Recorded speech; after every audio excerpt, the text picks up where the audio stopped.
Hi everyone, it's Deanna, Aaron and Celeste, and you're catching up on this week's episode of Two Brunettes and a Gay on the podcast. Listen, big weekend last weekend. Yep. Now, I don't know if Deanna knows this. I know this because I've seen you during the week. Do you know? So for those listeners that don't know this, we had a beautiful lunch last week for Aaron's 40th at Lot 100. We talked about it the week before when you were discussing your bus issues. Mm-hmm. Anyway, fantastic lunch. But I left you about 5 o'clock because we had the gala. Again, another big event last Saturday night for Radio Italia. Yep. So Deanna and I left about 5 o'clock. Do you know what time Aaron finished? No. What, as in at the venue or like kicked on afterwards? Kicked on afterwards. Kicked on at home afterwards. No. I can just imagine. 4 a.m. I was going to say 3 or 4 a.m. I was going to say it. The old boy's still got it. Let me tell you. Your birthday effectively went for, 14 hours? 14 hours. I said to him, how? When I left you at 5 o'clock, you were ticking over. How did you last another nearly 12 hours? Yeah, you must have 12 been hours. Gone. I was gone, mate. There's actually video footage. It's funny because I had a nap on the bus back from Lot 100 to the pub. So you were rejuvenated. It was funny, and there's this video where they're like, Aaron, are you all right? And I'm just like nodded off going, yeah, I'm fine. So big weekend last weekend, hence why we weren't here. Deanna, how's your week been? Yeah, good, the same, thanks. Parenting. We're still in sleep regression. That's fun. Although last night we did have a better night, but now we've started the day sleep regression where we don't want to nap anymore. We just want to scream like we want to nap, but we don't actually want to nap, which means that subsequently the rest of the naps go to shit also. So it's good fun. It's really good. That's where the brandy comes in handy. The brandy? Do you reckon I need some brandy? You know, and I really haven't had a proper drink since he was born. I've had a sip here and there, but obviously because I'm breastfeeding, I haven't really. I do need to. When he stops this regression and starts sleeping through a big chunk after he goes down to bed, I'll be able to have a glass of wine. God. But let's do it together. I'll for come those join listening, you. he won't take the bottle. We've tried to do some expressing. Unlike me. We'll keep trying. Just to clarify, this is not an invitation for unsolicited advice, which Deanna's going to talk about later. I am going to talk about later in the show. Thank you very much. Yes. Okay, well, we do have a big show coming up for you today. Right, so to start off with, Aaron, you've got a story for us that I actually don't even know, even though I was with you, something that happened on Wednesday night. We're going to have a brunch, bitch. We're going to talk about ICKS because we've talked about them before and it's time to bring them back. We've got conspiracy theories. It's been a long time since we've looked at a conspiracy theory and I've got a good one today. And then we've got a shit advice that has been personally addressed to your two brunettes and a gay to give them our best shit advice on. So stay tuned with you. Stay tuned with us. It's going to be a big show. Pour yourself another bubbles. Don't go anywhere. We'll be back after this break. So as we mentioned before the break, we went for a beautiful dinner at, I'm going to say it wrong again. Latteria. On Hutt Street. The milk bar, basically. Like you said, Celeste. The milk bar. Deanna said that, but yes, correct. Yeah. Latteria on Hutt Street. We went for a beautiful dinner. And again, you know, I go to these functions and events and sometimes I really sit there and I think, my God, I'm so out of place here. Like this is interesting. At somewhere classy? Yeah, exactly. Like I feel like I belong at the Slug and Lettuce. Like I don't belong in these, like, you know. No offence to the slug and lettuce, my God. Okay. Nice boy from Windsor Gardens like you. What are you talking about? Yeah. What was the pub near the Windsor Gardens? The Windsor. You know, this is so off track, but Brent and I were talking about how any suburb that's really shit has a gardens after it. And so Parafield Gardens. And I was brought up in Parafield Gardens. Oh, you were Windsor Gardens. Yep. I was Golden Grove. I'm far above you. You've got a grove. It's golden. I was far above you. Actually, you were Wind Vale.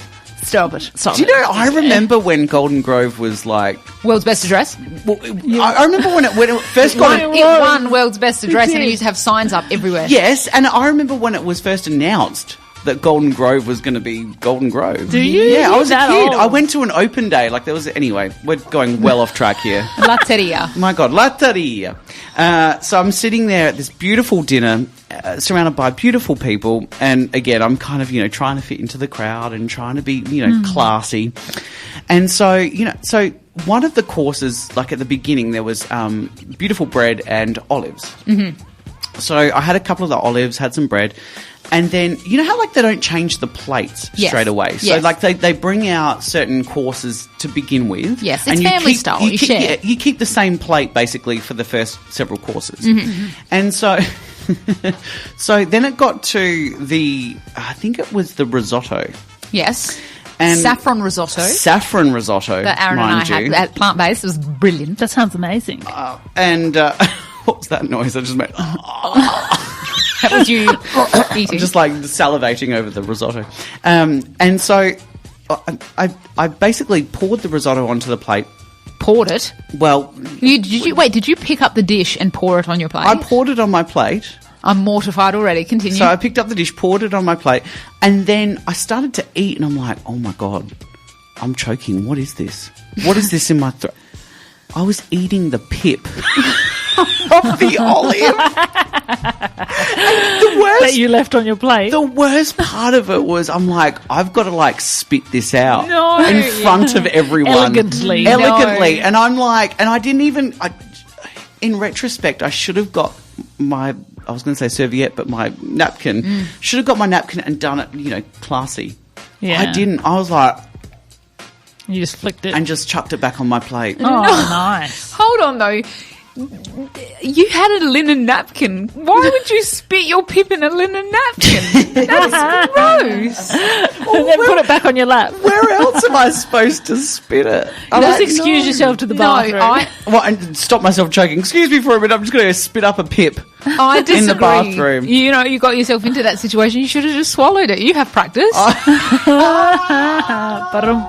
I prefer to spit. I'm a spitter. I don't prefer to swallow. But yeah, it was like, you just have those moments, don't you, where you just feel, I don't know, I feel like a duck out of water. Sometimes I'm a duck out of water and I really don't know, like, my surroundings or how I should act. And it kind of made me question, like, do I belong here? Do I belong with the classy, This is the thing. As the night went on, you definitely came into your own because you had a few drinks. Yes. And you got into your Aaron, like ticking over, having fun, Aaron.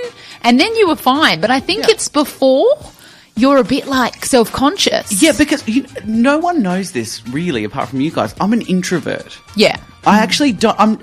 I don't know how to socialise very well. Like you've taught yourself very well. I feel like I put on an act. Yeah, you've taught yourself very well. It doesn't feel authentic to me, and I know that I'm being inauthentic when I'm socialising to begin with, because I feel like it takes me a while to get into that. But there's usually a reason, like there's a fear behind it. Yes. What is the fear? That people will know I'm from Windsor Gardens. I mean, you do want to hide that at all costs, I think. Well, you're stuffed because you've just announced it on radio. Yeah, well, I live in Unley now, so suck that. Well, I guess that's, they say, you can take the boy out of Windsor Gardens, but you can't take Windsor Gardens out of the boy. Top up your cup. We'll be back after this break.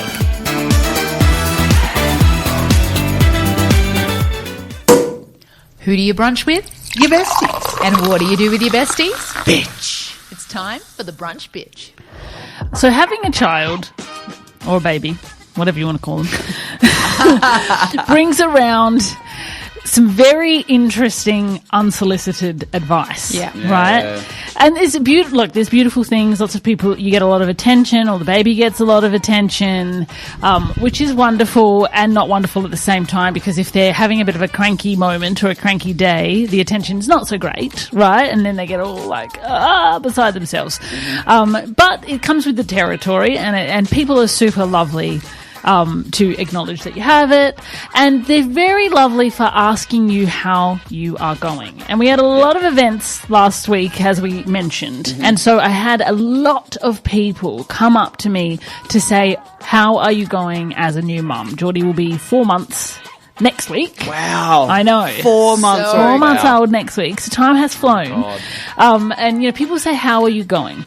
But I have to be honest, about 90% of those how are you goings were followed with me not even finishing the sentence of how I am going before the person interjected with, oh, well, my babies / my grandchildren were like this, and then proceeding to tell me how their story, basically tell me their stories for the next 15 to 20 minutes, like cornering me to tell me everything about their stories and not actually, like, firstly, me finishing how I'm actually going, and then secondly, giving me unsolicited advice that I didn't ask for because I never got to finish what I was saying. And so that's in my brunch bitch today because it's interesting because I feel like this is how much sometimes people are lacking human connection. Yes. That we're at a point where when we ask a question, we can't even wait for the answer because we're just dying to talk to a real person half the time. Yeah. And the three of us have said this before. We're really good conversationalists, really good listeners. Yeah. Probably because of our backgrounds. Yeah. And especially like Les and I being coaches, that was our job. People always used to say like, oh, you guys are like my best friends. And it was a very one-sided friendship, but that was our job. And so because of that, am I too good a listener? Is that why it's coming around like out like this? Like, am I wrong to be annoyed that people are giving me unsolicited advice around my child? Should I give you an example? Go for it. Yeah. Right. Give us an example. For example, it's like Geordie on Sunday was being really, really grizzly at an event that we were at, right? And it was wet outside. We were in a tent. There was lots of noise going on. And we got there and it was pretty much like just about 10 minutes until he was due for a sleep. Yeah. Right?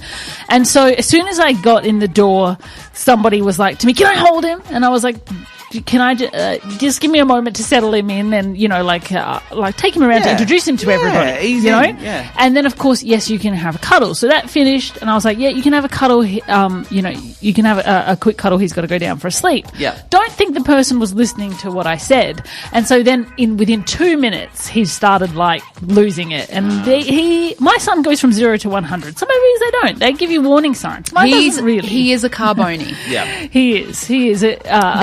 That part of his nature is Carbone, 0 to 100. Yeah. Yes, absolutely. And so he starts grizzling, and then I have, the person, I go to get up to grab him. The person's like, just sit down and enjoy your lunch. Don't worry about it. And I was like, no, I said he needs to go down for a sleep.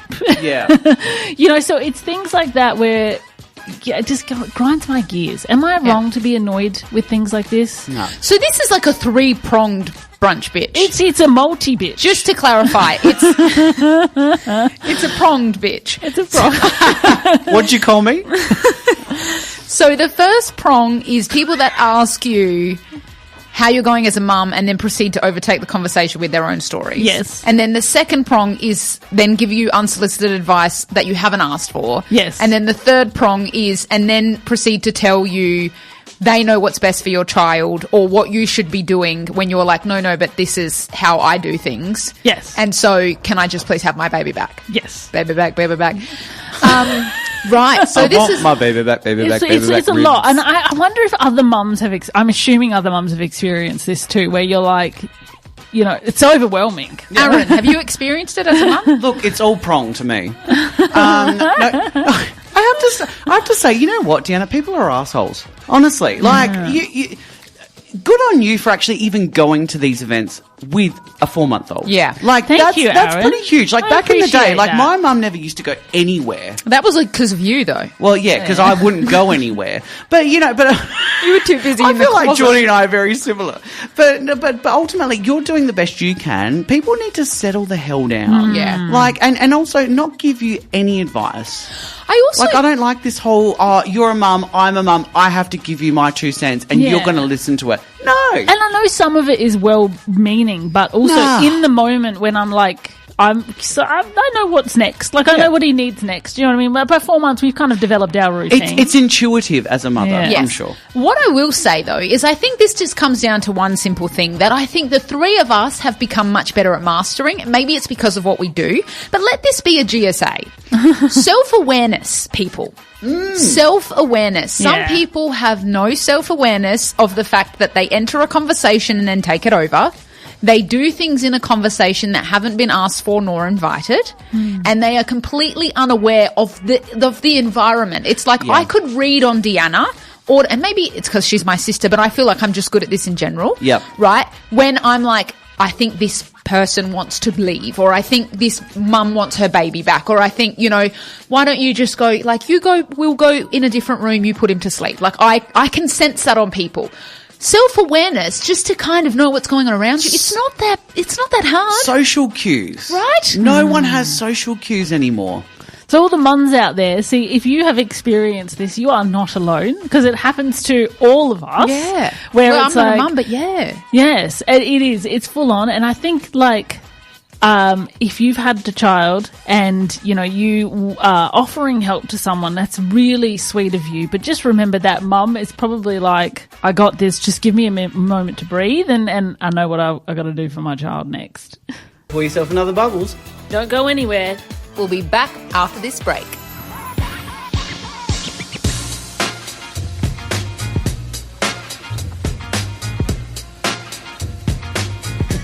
Welcome back to Two Brunettes and a Gay.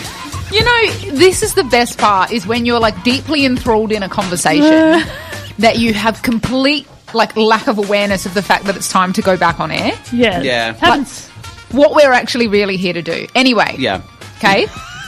It's a different studio. We're not in our normal surroundings. No, yeah. By the way, Let's just make an excuse for ourselves here. We are in a different studio today because the rain, you know, affected our original studio. Poor thing. Yeah. Right, and so you get poor thing. the poor thing, the poor thing. And so I'm like.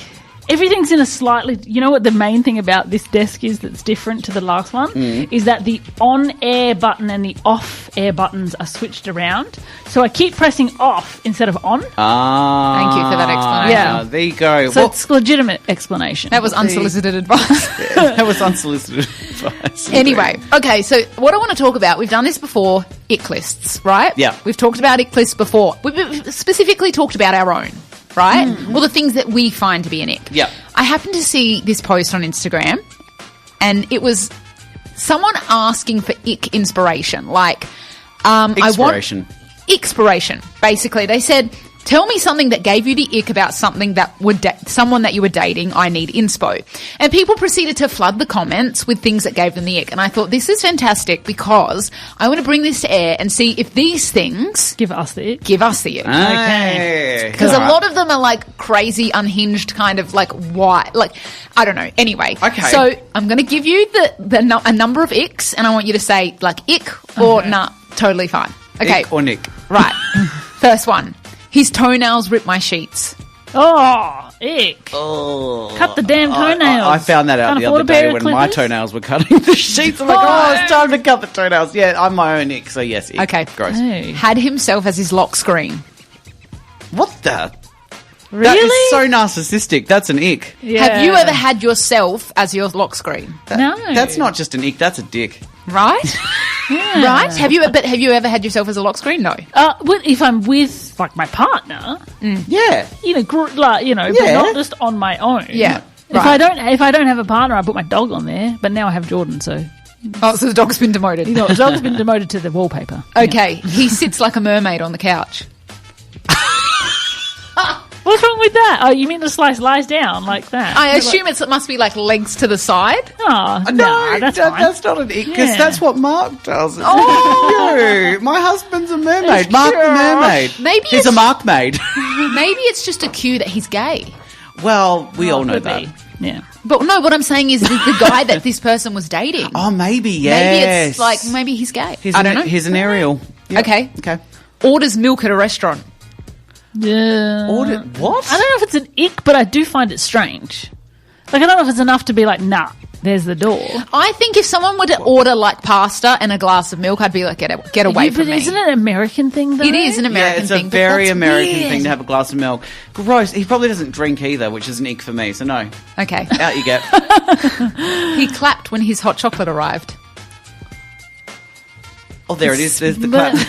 that sounds more like he might, be batting for the other team to me. He clapped when his hot chocolate arrived. Oh, You know, I'm like, not. oh, yeah. I'm not even that gay. I know, it's very stereotypical That of is me, but very maybe. gay I don't indeed. know. That's- yeah. yeah. I don't know. that's Borderline. Yeah, no, that's an ick for me. Gross. Okay, have to remind him to wash his hands after going to the toilet. Ick, out, bye, ciao. It's Aaron. Is it? Well, if you're just going for a wee, maybe not. Oh. No. Yeah. No. I'm Okay, going to no. stand by that. If it's just a wee, it's fine. Anyway, Just a Waz. I'm going to stand by my own wrong opinion. Okay. Okay, constant unsolicited selfies. Oh, God. I feel like this ick list is about me. Yeah, it is a bit. Yeah, I was going to say that's Aaron. Unsolicited. Well, unsolicited. I mean, you know, you can't be ick about that, because if it was a girl, like, you would be like, I don't know. I feel like that's a double standard, that one. Yeah. Yeah. No, it's not really. I don't know. I can't, Because I'm the ick. I'm on the fence. There you go. Okay, last one. His earlobes wobbled in the wind. Like, I feel like if that's the level of ick, like, you're going to be single forever. You're going to be single forever. Like, if you're the type of person that gets bothered by something like that, you don't like the person enough if that stuff distracts you. We've said this before. Yeah. You can imagine the person that called that an ick too. She'd be an all-round ick. Top up your cup. We'll be back after this break.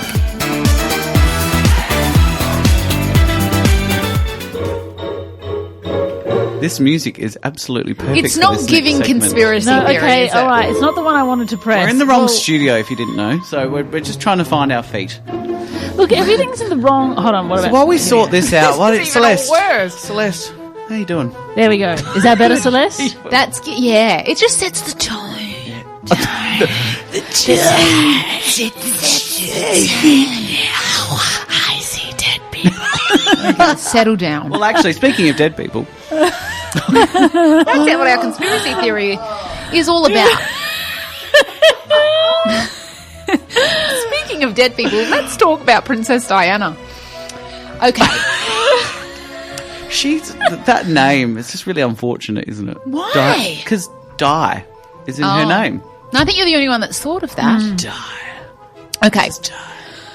Princess Diana. Now, the story of Princess Diana's death is no secret, right? It happened, I think, 95? No. What, she's dead? No, not 95. It was 97. Okay. Let me make sure. Mr. History, Mr. Encyclopedia Britannica. What do I look like? Wikipedia. Trust you to know Princess Diana history.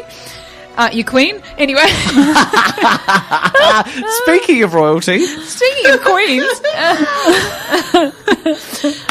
Princess Diana's death, obviously there's always been a lot of speculation surrounding her death and the story around her death. And I've watched documentaries on it before, like years ago. And I've always kind of like known a little bit of the story, but I happened to see an article on it that piqued my interest in it again. And I thought, this is one conspiracy theory we haven't addressed on air. No, we have not. And we should discuss it and actually see where we sit in it. Sit on it.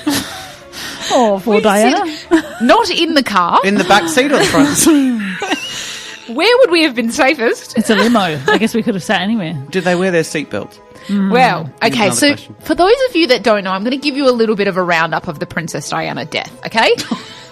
So this happened in 97, apparently, according to Aaron. Yep. Her Mercedes crashed in the Pont de l'Alba tunnel. I probably butchered that. Don't come for me. It's French, so don't try it. Don't come for me. Yep. Princess Diana is alive and conscious, asking about Dodi, okay? And that was her partner at the time, who was also travelling with her in the Mercedes. Yep. French paramedics arrived at the scene to treat her and treated her for over 1 hour at the scene. Ambulances depart from the tunnel. The hospital they were travelling to is 4 miles away. The ambulance arrives at the hospital 40 minutes later. 40 minutes to drive 4 miles. Now, I don't know the conversion. Someone do that with a computer. Deanna, that's 10 miles per... That's 10 minutes per mile. It's 10 minutes per mile. Is it? Yeah. Yeah. But we said how long is a mile in comparison to kilometres? It's like 1 point... I don't know. Yeah. That's why I said just... Anyway. It's going really well. 2.3. Okay. Okay. I think it's 2.2... anyway. 40 minutes to drive 4 miles. Yeah. Princess Diana is pronounced dead 6 hours after the crash. Now, a woman who has survived the initial impact, was conscious and speaking, died 6 hours later after a 40-minute drive covering only 4 miles, right? 1.6. I said 1.7. I was close. Okay, so 40 minutes to drive 1.6 kilometres in 1 mile. So Crazy. what's 1.6 times? Let's just say 1.5 times 4 is 6 miles, is 6 kilometres. 40 minutes to drive 6 kilometres in an ambulance. Was it peak hour? It was 12-something at night. Ah. It gets better. Even if it was, I could have just walked her there. The tunnel... Aaron's lost it. The tunnel where the accident happened had 6 CCTV cameras in it, surveillance cameras in it. Yeah. On the night, it was August 31st, 1997, Aaron, you're correct. Told you. Not one of those cameras was working. Oh. Someone needs a new job in IT. Right? They all failed simultaneously. The paparazzi that have been blamed for the accident that were on motorcycles who pursued Diana's car were never identified and none have ever been charged. Wow. So one of the most high-profile deaths in history has no footage, no suspects, and no charges. And the official explanation is technical failure. Oh, nah. The official conclusion was that the driver, Henri Paul, had a blood alcohol level 3 times the legal limit. Really? However, Henri Paul's medical records says he has no history of drinking. His colleagues testified that he did not drink, and his behaviour on CCTV footage that night, them leaving where they were, I think they were at a hotel before they drove, showed no signs of intoxication. 3 independent toxicologists have disputed the blood samples and have said that his sample was contaminated. Like as in on the scene, Yes. contaminated. Yeah, gotcha. Okay. Yeah. Now, 10 months before the crash, and this is where it gets real interesting, Diana wrote a letter, gave it to her lawyer, and instructed it to be open if she died. The letter stated, "My husband is planning a car accident in my car, brake failure, and serious head injury in order to make a clear path for him to remarry." Wow. This was something that she allegedly wrote 10 months before her death. Wow. So the verdict on her death was unlawful killing due to grossly negligent driving. Question is, do we believe that? Nah. God, no. I mean, no, because we don't really believe like any of these high-profile deaths that seem like they then don't fit anymore. She doesn't fit in where she was, or she's got. She would be carrying too many secrets. Well, that's the thing, because problem. she left the royal family. Royal family. She left Charles, and she was dating someone of Muslim faith, which I think with the royal family would be like a major no-no. It's not a nice press thing. Exactly. Yeah. And like you said, carrying all of these secrets about the royal family, when in fact Prince Charles always wanted Camilla. He never wanted Diana. And it gives them, killing her off like this and gives them the opportunity to have the upper hand in displaying how they act in her death. Correct. Rather than her coming out with the secrets down the track.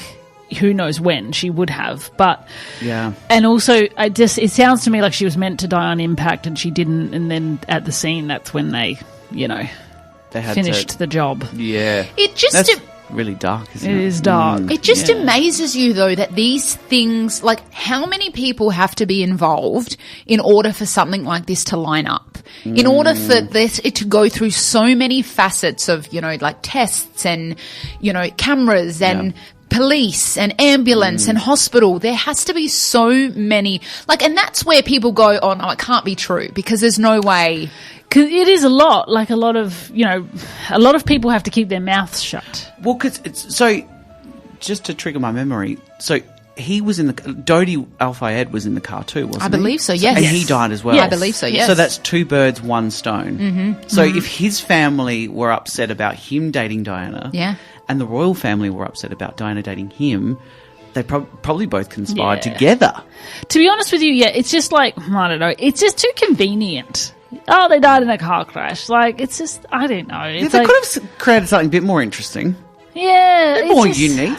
Do we also think that, because the part of it that I guess I don't understand is to clear the path for him to remarry. Why couldn't he remarry if they were divorced? She was dating someone else. Why did she need to be killed? Or why did she need to be out of the picture in order to remarry? Is it because she was the people's princess and she was so well liked? Correct. Yeah. So if she didn't die and she moved on with her life, everyone loved Diana. So the royal family, their reputation would be in tatters. Yeah. Because everyone would say that was the plan all along. Exactly. So no one would so basically by getting rid of Diana, they're like, oh, look, poor Prince Charles, he's a widow. He has to remarry. But why didn't he just marry Camilla to begin with? Now, that was what I just asked. Well, to be honest, I thought bestiality was illegal. That took a turn. Well, we're sad that you died, Anna. Pour yourself another Bubbles. Don't go anywhere. We'll be back after this break.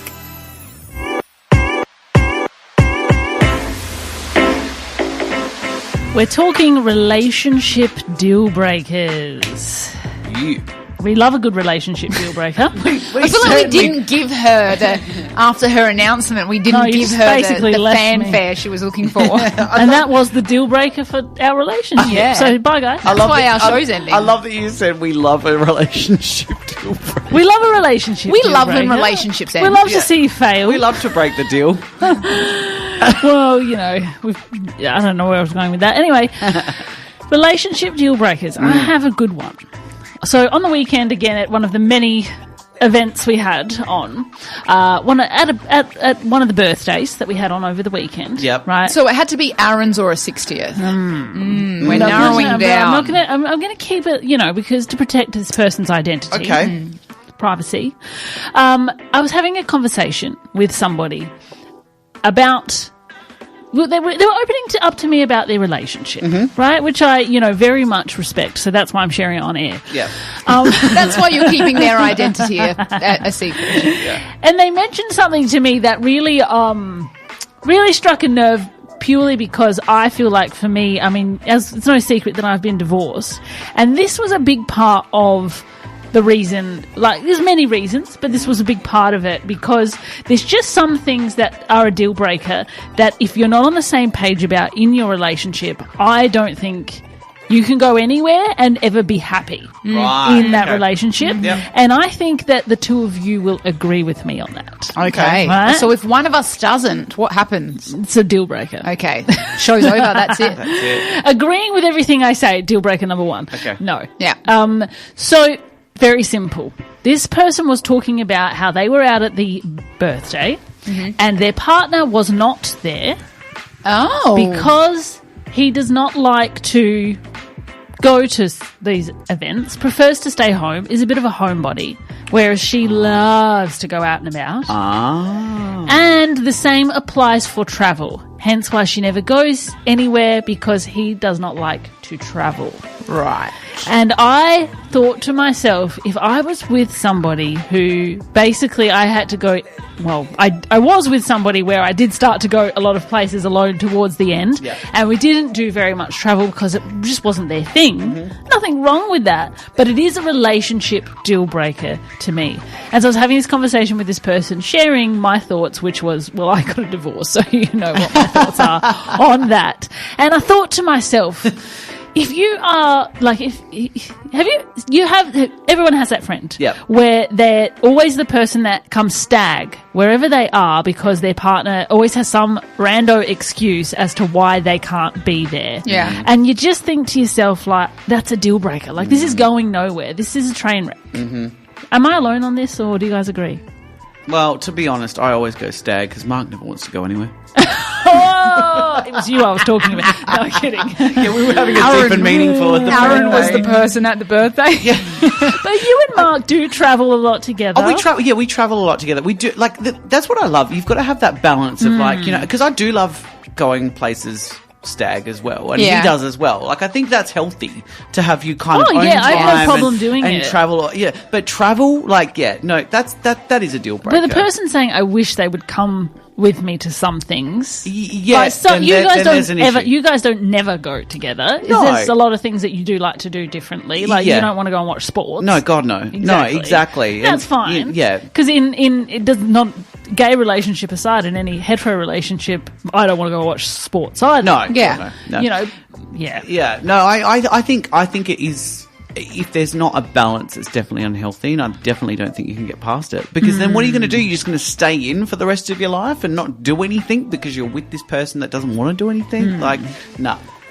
I think the question is, like, was this how it always was? In which case, did you get into the marriage knowing that this person was this way and you've just accepted it? Or has this changed over the course of the relationship and you used to do all this stuff together but they've changed?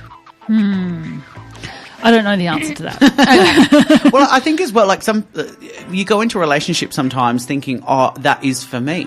I'm going to change into that because I want to settle down. I don't want to go out all the time. I don't want to do this, that, and the other. And then you don't change because that's innately you. You like to do these things. I think the core issue here is that a lot of relationships start because someone hasn't been in one for a really long time. And so they finally get one and they go, yep, that'll do. Mm-hmm. Yeah. I think people meet really young and then they change as they get older, which is what happened to me. Yep. You know, or I think that sometimes people just like develop these over time where all of a sudden it's like in my circumstance, it turned out the person didn't not like to go out, just didn't really like going out with me because after the divorce, that all came out. Do you know what I mean? I don't know. Interesting. I was the problem. I don't know. Self-awareness, Deanna. Yeah. I don't know. Yeah, no, look, I definitely agree that it's a deal breaker because I guess regardless of whether it's something... No, I think if it's how it started and they were always that way and you got married to them, it's kind of like, well, they've always been this person. Mm. Like if you've gotten to a point where you don't like it anymore, that's a you thing, which is totally fine. You can, of course, end the relationship, but that's not their fault. They've been upfront from the beginning about the fact that they're just not a social person. If it's something that's developed as the relationship's gone on, that's a really tough one. That way you can definitely blame them and put the guilt on them, 100%. Top up your cup. We'll be back after this break.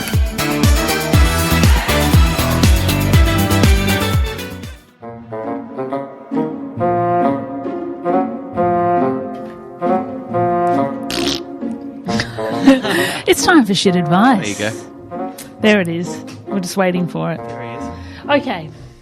This one's been written into us today, guys. Personalised. Yeah. And we invite you to do the same thing. If you have a question or something that's happening in your life that you want some really good quality shit advice on, send it to us. Instagram DM, Facebook Messenger, whatever.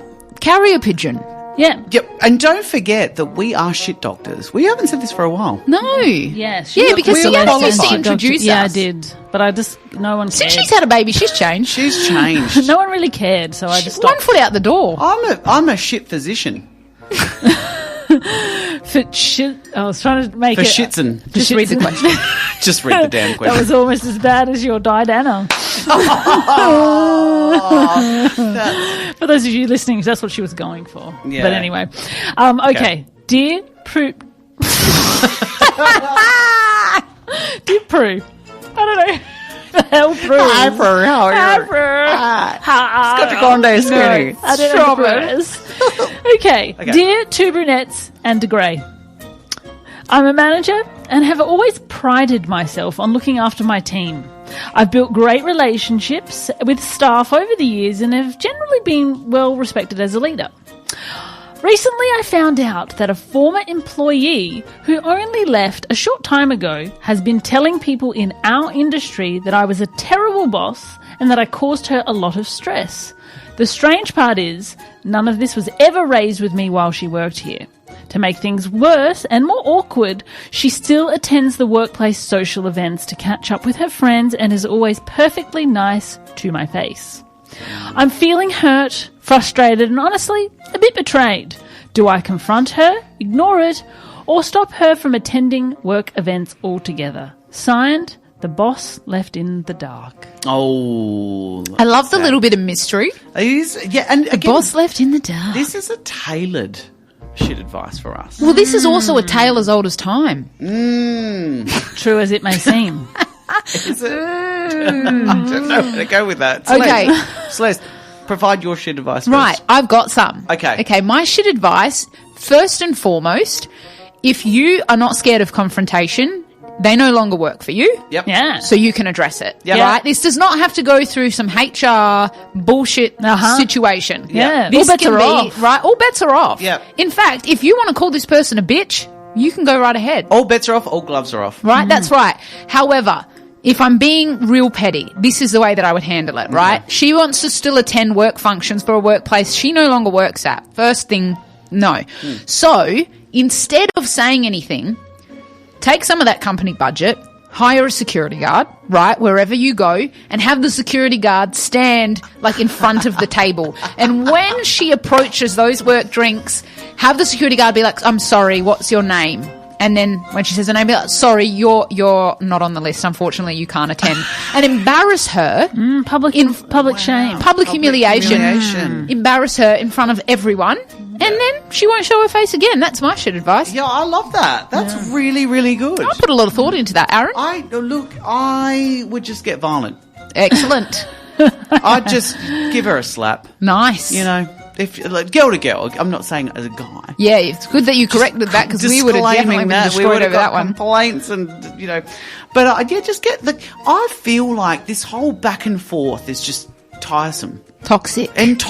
Like the back and forth of what do I do? And just I think with guys, straight guys, it's different. Yeah. They just punch someone in the face and they get all their aggression out and it's done. And you're in our category. Though. And you're in the women's category. Yeah. And to be honest, I don't feel like you would get aggressive. I feel like you would just make backhanded comments. Well, apparently I'm the worst bossed in the world. Yeah, bossed in the world. I feel like you would just make backhanded comments constantly and make her really uncomfortable, which is also appropriate. That's what I've learned over the years hanging around a lot of girls. You just give someone a psychological complex. That's what girls do. Girls get in the mind. Guys go straight to the physical. Yeah. Girls get in your head. Yeah, that's true. So that's what I've learned over the years. Thank you for teaching me that. That's no worries. Look, I'm glad we could be of service. So there you go. That's our shit advice. So, either, hire a security guard or get violent. Yeah, okay. Either way, don't handle it in any type of way where you have a conversation because that's boring. Yeah, and where are you going to get with that anyway? It's either going to be a yelling match or we don't talk about it. I'm going to play devil's advocate here. Not that I don't think we asked you, but okay. You didn't ask me. No. But isn't there something so satisfying about calmly saying it to their face and watching their reaction? Because that's my style. Well, I did say if you're fine with confronting it, confront it. To drop the bomb. But just really calmly be like, to their face and just be like, look, so-and-so has told me that you said this about me and you never said anything when we worked together. I'm really curious as to what I did because if you had have mentioned it to me, I would have done my best. Is it usual for you to go around and say things like that? Oh, I would have loved it. That's actually pretty good. See, that's why we're the shit doctors and you're the good doctor, obviously. Yeah, that's why I don't get a segment. I also feel like what should be added in there is I obviously can't have been that bad if you still want to attend events that I'm at. You know what I mean? Because it's like if you're still coming around and you're still talking to me I can't have been that bad. If someone's really that toxic, you want them out of your life. That's true. Yeah. Okay. Exactly. And that's our hairy vlog. All right. Well, that's a wrap, everybody. That's a wrap. That's a wrap. And if you've been listening live and you want to catch us on the podcast, you can head to all your major podcasting platforms and search for Two Brunettes and a Gay. And of course, if you've caught us on the podcast and you want to tune in live 11 a.m. on Saturdays here on Radio Italia Uno 87.6 FM. If you haven't already, head to our social media, give us a like or a follow, especially on Instagram. We forgot to mention, guys, we had a reel go viral this week. We did last week, but yes. It was a big thing for us. It's like the first one. The one that got past 100 views. No, on Instagram. We've had reels go viral on TikTok. We've had like 25,000 plus views. We've actually, one of our reels, remember like 3 years ago, has had like 300,000 views. The one of Deanna putting the trash on the beach. No, I had a dream about that. Well, this one this week went to, it's over 50K at the moment on Instagram. Look at us go. And it's got like over 1,000 shares. Yeah. Killing the game. Killing it. So we'll take us another 3 years to do the next one, but hey, that's all right. But if you haven't headed to our social media already and given us a like or a follow, please do so. And you'll get access to our Instagram. Now, have a fabulous week. And we'll see you next Saturday. Hey everyone, it's Deanna, Celeste and Aaron here, or as you know us, your Two Brunettes and a Gay. Join the weekend happy hour at a new day and time every Saturday at 11 a.m. So pour your mimosa for the most fabulous bottomless brunch in town. Only on Saturdays at 87.6 FM, Radio Italia Uno.